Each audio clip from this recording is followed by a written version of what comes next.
Saya justru sangat heran ya, ketika ini menjadi sedemikian viral dan dianggap kontroversial. Sebetulnya siapapun yang belajar Islam dan baca Al-Quran, itu tahu bahwa memang kalimat 5 kali sholat itu harus 5 kali gitu ya. Itu tidak pernah ada dalam Al-Quran ya. Kita misalnya Al-Isra 78 kalau nggak salah, terus ada Hud 114. Itu adalah surat-surat yang selalu kita gunakan untuk merujuk tentang kewajiban sholat. Jadi sholatnya sih wajib, yang saya katakan, tapi yang mengatakan 5 kali sehari itu tidak ada di dalam Al-Quran. Dan itu sudah saya pelajari sejak lama sih.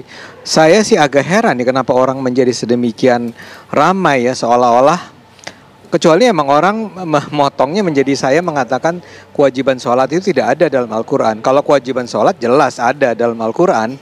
Yang tidak ada pernyataan 5 kali sehari itu, 5 kali ya, itu nggak ada. Kalau surat Al-Isra itu kalau nggak salah 3 kali ya.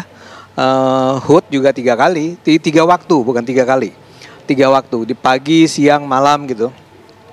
Jadi itu yang saya katakan, dan itu sebetulnya pembicaraan itu, kalimat itu diambil dari konteks pembicaraan atau apa ya, Anda katakan tadi seperti diskusi dengan Pak Samsi Ali di media sosial yang lebih luas, yaitu tentang syariah. Jadi itu sebetulnya cuma contoh tentang bagaimana apa yang termuat dalam Al-Quran itu bukan sesuatu yang secara kaku harus kita terapkan di dunia ini saat ini. Itu ada soal interpretasi, ada kontekstualisasi, ada menggunakan juga hadis, ada macam-macam. Jadi itu sebenarnya konteksnya. Allah menurunkan Al-Quran sebagai kitab yang sempurna. Dinyatakan dalam Al-Quran, ma farratna fil kitabi min syai'. Segala sesuatu sudah kami sebutkan dalam Al-Quran. Min syai', segala sesuatu. Lalu kemudian orang pun bertanya, kalau memang segala sesuatu disebutkan dalam Al-Quran secara sempurna, kenapa di dalam Quran tidak ada disebutkan sholat 5 waktu? Kenapa dalam Al-Quran tidak ada disebutkan nisab kambing 40 ekor?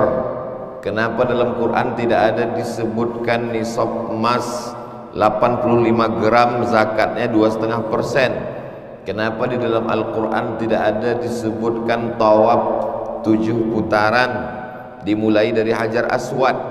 Kenapa di dalam Al-Quran tidak ada disebutkan sa'i dari Safa ke Marwah dihitung 1, dari Marwah ke Safa dihitung 1? Kenapa di dalam Al-Quran tidak ada disebutkan tentang mabit di Muzdalifah dan di Mina? Mengapa di dalam Al-Quran tidak ada disebutkan melontar jumrah 7 kali?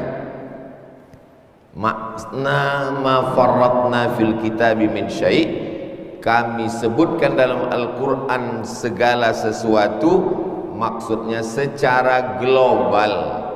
Adapun secara detailnya disebutkan juga dalam Al-Quran, wa ma atakumur rasulu fakhudhuhu. Apa yang dibawa oleh Rasulullah SAW ambillah, maksudnya sunnah. Wa ma nahakum anhu fantahu. Apa yang ditinggalkan oleh Rasulullah SAW fantahu, tinggalkanlah, maksudnya sunnah. Wa anzalna ilaika dzikra, kami turunkan Al-Quran ini kepadamu ya Muhammad SAW, litubayyina linnas, supaya kau jelaskan isinya. Penjelasan dalam Al-Quran yang secara global itu, penjelasannya yang secara detail itu disebut dengan sunnah Rasulullah Sallallahu Alaihi Wasallam. Ambil contoh tentang solat. Alif Lam Mim, dzalikal kitabu la raiba fihi hudan lil muttaqin alladzina yu'minuna bil ghaibi wa yuqimuna as-salata wa mimma razaqnahum yunfiqun. Al-Quran hanya menyebutkan alladzina yuqimuna as-salah. Dalam ayat lain wa aqimus salata. Dalam ayat lain aqimis salata li dzikri. Tak ada disebutkan salat 5 waktu. Lalu dari mana datang sholat subuh, zuhur, asar, maghrib, isya? Perbuatan yang dilakukan Nabi Shallallahu Alaihi Wasallam selama sepakat 10 tahun di kota Al-Madinah Al-Munawwarah, dilakukan oleh Nabi, dilihat oleh sahabat, dilakukan oleh sahabat, dilanjutkan oleh tabi'in, diteruskan tabi'in, sampailah kepada umat Islam hari ini secara mutawatir. Kalau dilakukan oleh satu orang namanya ahad, dilakukan oleh 2 orang namanya aziz, dilakukan oleh 3 orang namanya masyhur, dilakukan oleh 4 orang, 10 orang, 100 orang, 300 orang, yang orang-orang itu mustahil untuk berdusta, maka disebut dalam ilmu hadis dengan istilah mutawatir.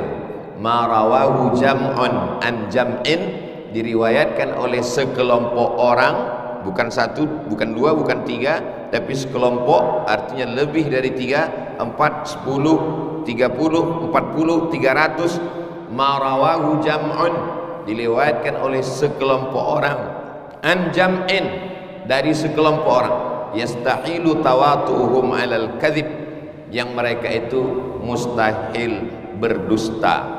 Al-Quran menjelaskan secara umum, dijelaskan oleh perbuatan Nabi Muhammad Sallallahu Alaihi Wasallam secara khusus, tapi Nabi pun tidak ada menyebutkan bahwa solat itu rukunnya 13. Solat rukunnya 13. Rukun yang pertama adalah niat. Rukun yang kedua adalah membaca Al-Fatihah. Nabi tidak ada jelaskan itu. Dalam Al-Quran tidak ada, dalam hadis Nabi pun tidak ada. Lalu ulama menyusun. Dari mana mereka menetapkan bahwa niat itu adalah rukun? Innamal a'malu binniyat wa innamal likulli imri'in ma nawa. Faman kanat hijratuhu ila Allah wa rasulih fahijratuhu ila Allah wa rasulih. Faman kanat hijratuhu ila dunya yusibuha aw imra'atin yankihuha fahijratuhu ila ma hajara ilaih. Siapa yang hijrahnya, tapi hadis ini bukan tentang sholat, hadis ini tentang niat hijrah. Orang mau hijrah dari kota Makkah ke kota Madinah, kata Nabi niatnya mesti karena Allah. Hadis tentang hijrah, tapi hadis niat itu dijadikan dalil sebagai rukun dalam sholat, dalam puasa, dalam haji, dalam umrah, dalam zakat, dalam sedekah, dalam segala perbuatan manusia. Dari mana Al-Fatihah dijadikan sebagai rukun dalam salat? La salata liman lam yaqra bi Fatihatil Kitab. Tidak sah salat orang yang tidak membaca Al-Fatihah. Maka hadis ini dijadikan dasar bahwa Al-Fatihah adalah sebagai rukun salat. Saya mau urutkan lagi dari atas. Al-Quran menyebutkan secara global, secara umum, disebutkan secara detail dalam perbuatan Nabi, ucapan Nabi, ketetapan Nabi. Lebih detail lagi secara terperinci disebutkan oleh para ulama yang disebut dengan ulama mazhab.